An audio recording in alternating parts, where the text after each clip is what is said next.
Hey there, this is Professor John Gallagher, and I'm so glad you've decided to learn to build apps. Congratulations! I've been a university professor for over a quarter of a century. I've taught hundreds of iOS developers in person and thousands more online. Apple's named me Distinguished Educator, and it seems people enjoy my courses.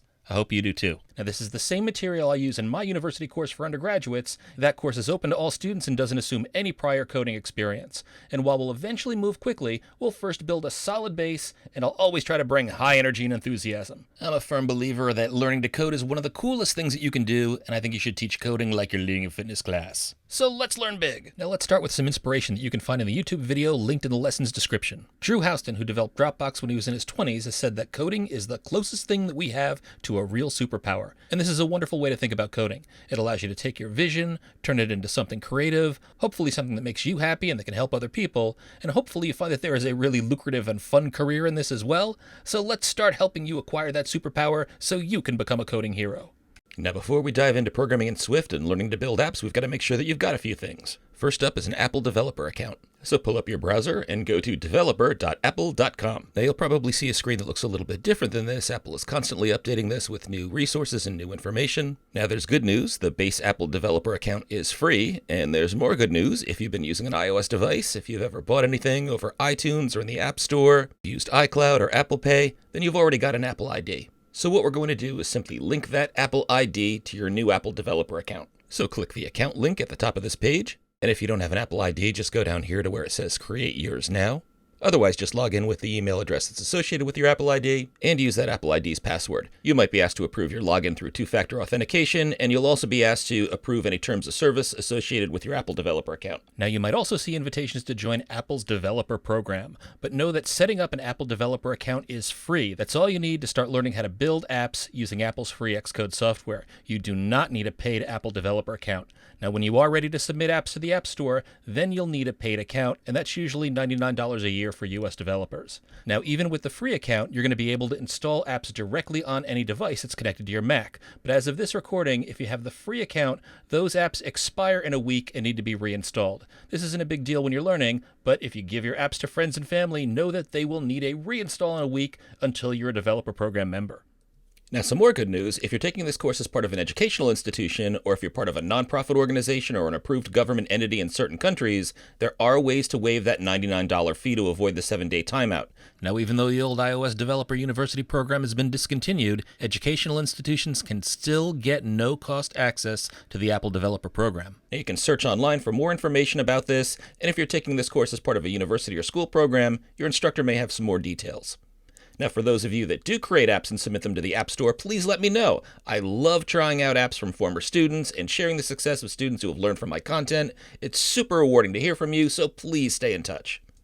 Now let's talk the software that we need to build apps. The software we're going to be using to build apps is called Xcode. It's Apple's professional development software, it's free, and it's the same stuff that all of the developers at Apple use when they write your iOS, iPad, Watch TV, Vision OS, and Mac software. Xcode is an IDE or integrated development environment, and in the way that you use Excel to create spreadsheets or Word to create documents, you use an IDE like Xcode to create programs like apps.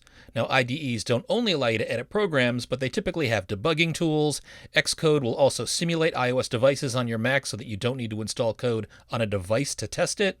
Google has something called Android Studio. Microsoft has Visual Studio. There are lots of other IDEs available for particular development environments, but Xcode is definitely the best choice for building products that run on Apple platforms. Now, before installing Xcode, I strongly recommend that you upgrade to the latest release version of macOS, not the beta version. Xcode might even require the latest version of macOS to run. Now, a quick heads up, this is the version of Xcode that I've used to record our initial videos. As of this recording, this version is in beta. It's not in final release. Most of the time, you want to use release version of Xcode, not beta, because beta is pre-release and it usually contains bugs. But I'm using the beta here because this version has newer changes to SwiftUI and Xcode that are so important that I don't want my students using the older version.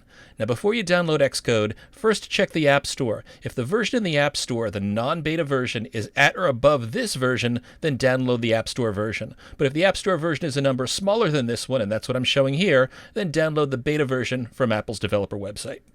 To get to the beta version, make sure that you're on the Apple Xcode website, then find the download button in the upper right-hand corner, click and pull down and select Xcode Betas.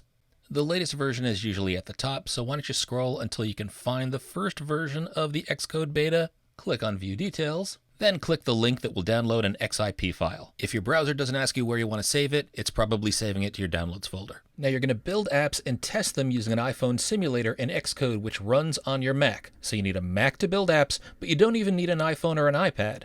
Now if you're working with beta features that aren't in the current version of iOS, I usually tell fall students to just work in their Mac simulator until the latest version of iOS comes out, usually in September. Then you can install your apps after that new version of iOS comes out. This way you don't have to put any buggy beta operating system software on your phone. It's not an issue for spring students since everything's out of beta by then.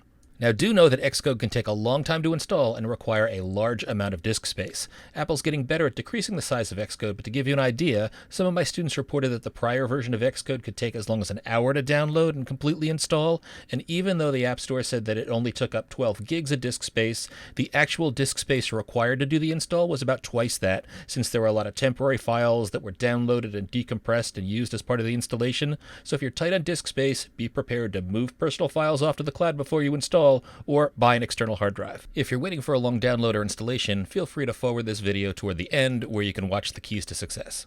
Now, if you were able to download the version of Xcode you need from the App Store, once the download is done, you can quit the App Store app. Xcode is automatically placed in your Applications folder. You can drag it into the dock if you want. Now, if you downloaded the beta version of Xcode, there are a few additional steps to set up. A file with the .xip extension is saved to your Mac. It's likely in the Downloads folder. I saved mine here to the desktop. When that's downloaded, open that file and you'll see a dialog that says it's expanding the file. Again, this may take quite a few minutes. And then when Xcode-beta appears, that's your Xcode application. You don't need the XIP folder anymore, so you can throw that in the trash. Then drag Xcode beta into the Applications folder, and you can also drag it into the dock for easy access if you'd like. Now, regardless of your beta or App Store download, launch Xcode and approve any additional downloads, folder access, accept any terms of service. When asked to select the components to get started with, only select the iOS version. These can take a long time to download, and our course will start with just iOS. You can install any others later if you want. When system components are done installing, you'll relaunch Xcode. Again, this takes a long time. You'll see the What's New in Xcode message, but you'll also see that you're downloading the iOS simulator. You can click Continue, but you might want to grab a beverage because this iOS simulator download is going to take a while. You might see an indicator that says that Xcode beta is going to offer notifications and alerts, and it'll be quite a long time while we're trying to verify the iOS install. But once the progress bars are done, you can click and close the iOS simulator download little dialog window. But once all these little alerts are gone, you should be good to go. And since we just installed Xcode, we're not even going to create a project yet. We're going to add our Apple ID and our GitHub ID. Now to do that, head up to the Xcode menu and select Settings. And from the dialog that shows up, click the Accounts tab, and then click the plus icon in the lower left corner. Select Apple ID from the list, click the Continue button, and then enter the email associated with your Apple ID that's the same one that you just used to link to an Apple developer account. Select Next, enter your Apple ID password, press Return or select Next, and there's a chance the first time that you do this you'll be asked to approve some things from a security standpoint, just approve anything that you're asked to, and now your Apple ID is your developer ID in Xcode. Now my setup might look a little different than yours because I do have a paid Apple Developer Program account, but you should be good, so now let's set up your GitHub account. Now if you're new to software development, you probably don't have a GitHub account, so open your browser and head to github.com and click on Sign Up for GitHub and get your new account. That's also free. Now, GitHub is one of the most important sites in the lives of software developers. Microsoft actually bought this company for several $billions a few years back, and GitHub is a few things. First, it's the largest online software repository in the world. Think of it as a big library. It's a great place to go and look for code examples, some projects that you want to learn from, or projects that you want to build off of or contribute to. Now, GitHub is also a tool for version control. In this way, you can consider GitHub as a place where you can back up versions of your projects to the cloud for safekeeping. So in case anything happens to your code and you want to go back to an earlier version and use that, or if you want to build off of an earlier version of code without interrupting the original copy, you can do all of that by using GitHub. Now, GitHub is also a great tool for team collaboration so several people can work on the same project at the same time, and your instructor might even set up a classroom GitHub account so that you can submit projects and assignments for class. Now, GitHub is also a place where you can post your software development portfolio online for others to see. And most employers that are hiring software developers today look at the public accounts of potential employees to get a sense of what kind of projects someone has worked on, their learning progression as a software developer, and because of that, you probably want to add your GitHub account to your LinkedIn profile too. And now that you have a GitHub account, head back to the Xcode Accounts tab in the Preferences box, and down near the lower left corner, click on the plus icon to add another account. This time, find and select GitHub, not GitHub Enterprise or any of the other GitHub options, just plain GitHub. Click Continue, and under Account, enter your GitHub user ID. And you'll see you're being asked for a token. Now, GitHub has switched to using tokens instead of straight passwords for its security authentication. And you can get a GitHub token by clicking on this button that says Create a Token on GitHub. This opened my browser. It's going to ask me to log on to GitHub again. I use 1Password as my password manager, so you see a few icons that you might not have on your computer if you're not using 1Password. Then log in, and the first thing that I'm going to do is I'm going to set the expiration here to no expiration. And when you're working in industry, you'll always use expiring tokens. But for my personal use, since I've got pretty good password hygiene, I keep different passwords. I also use a password manager, and you absolutely should too. So make a note to yourself to download and use a password manager if you're not already using one. For all these reasons, and because I'm a business of just one, I'm going to make it easy on myself and choose no expiration, even though the security gurus at GitHub don't recommend this. And the note is sort of like a name for the token, so I'm going to call mine Xcode-GitHub-token. And then underneath this, select the scope of access, or how much access the user of this token gets. Now, frankly, by clicking on repo here, that'd be the bare minimum. But since I use GitHub pretty extensively via Xcode, I'm going to select everything. Now, you'd want to be a bit more conservative with security if you were worried about someone else having access to your Mac, and your employer will likely have far tighter security. If you're curious about how scope works, you can click on Read More about OAuth scopes for more documentation, but selecting everything is going to be fine for me since I'm a company of one and my computer is very secure. And so with everything selected, I'm just going to click on this green Generate Token button, and this very long alphanumeric value that's generated is the token that we need to paste into Xcode. So you can either click on the clipboard icon or highlight the value and copy it, then return to Xcode, paste this value into Xcode in the token field, then click the sign in button, and congratulations, you've just set up Xcode to work with GitHub. And with our setup done, you can quit out of Xcode and close your browser. Now also, before we get into building apps, I want to share some keys to success that I've learned from my hundreds of students over several years of teaching app development. And the first is code often. Learning to program is like learning a foreign language, and the more that you speak a new language, the better you're going to get. Same thing with programming. Now, I've deliberately created the videos in this course to be a half hour in length or less, and hopefully this makes it easier for you to complete a video or two every day. And if you do that, you'll really see yourself progress, and you'll have fewer big gaps in time where you don't code and where you might forget what you've already learned. Now, students who put off their work until the day before assignments are due almost always struggle. So do a little bit of work every day. You'll find that you retain more of your knowledge, you'll see yourself improve, and your learning process will be less frustrating. Now, this series is definitely meant to be learning by doing, so you're going to want to have a browser open while you're watching videos and also have Xcode open. And you'll want to pause the videos, then tab over to Xcode, complete the steps, and build apps along the way.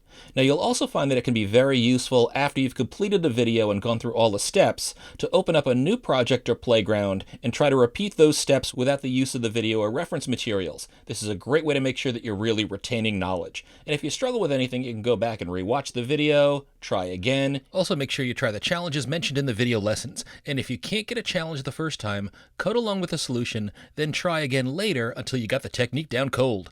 Also, remember that I've got a Google Drive on my website that includes all of the keynote slides that I present to my students with their challenge exercises and the solutions. These are the same ones that I use with my students, and I release material each week after every week's class.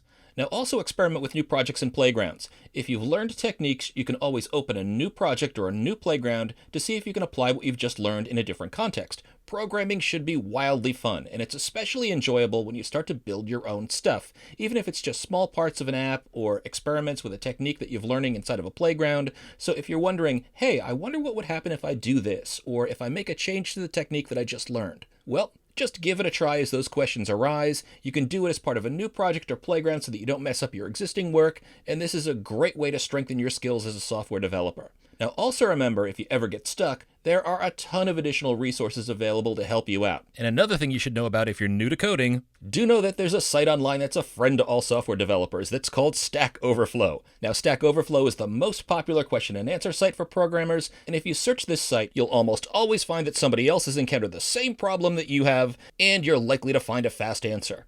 So I definitely recommend that you visit Stack Overflow and create your own account.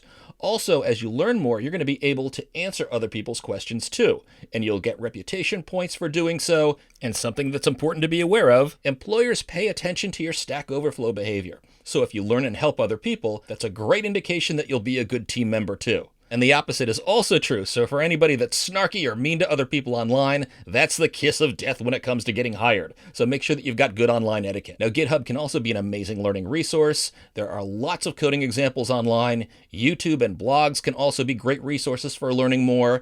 And as you go through this material, you're going to be more comfortable looking things up online and learning on your own. And that's a vital skill for anybody working in tech.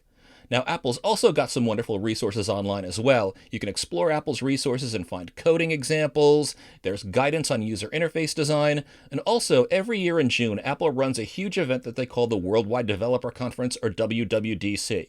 Now, Apple will post all of the learning videos and workshops from these events online. In fact, many of my former students have gone to work for Apple, and it's always great to see a former student presenting their work for Apple at the WWDC.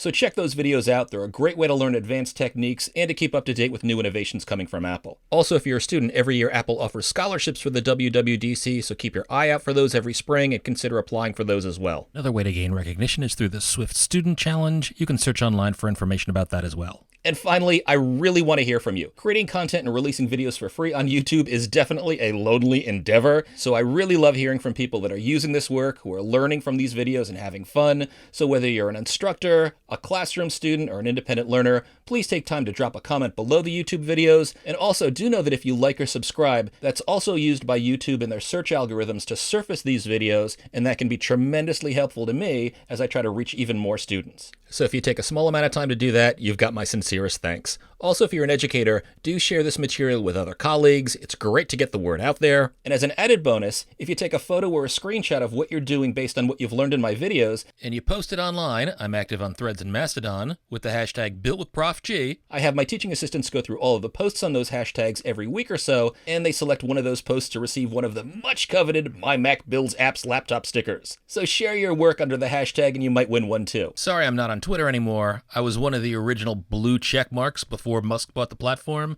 but that place is just toxic. Now also, if you're curious, I've got lots of other course content online as well. I also teach a course in physical computing using CircuitPython. So for example, you'll see maker and engineering content videos on things like how to build a robot that you can control from an iOS app, or as a way to use an iOS app with a Raspberry Pi to get it to play sounds remotely, a sort of online ventriloquism, always fun. Seeking Professor G, you are. Come to the right place you have. So if you subscribe and revisit the channel, hopefully you'll find some other things beyond this course that you like as well. And if you follow on the socials, I often share announcements of related materials on there too. So I'm really looking forward to celebrating your success. Thanks so much for letting me be part of your coding journey. I hope you have a lot of fun at this. Best of luck. Now it's time for big learning. Giddy up.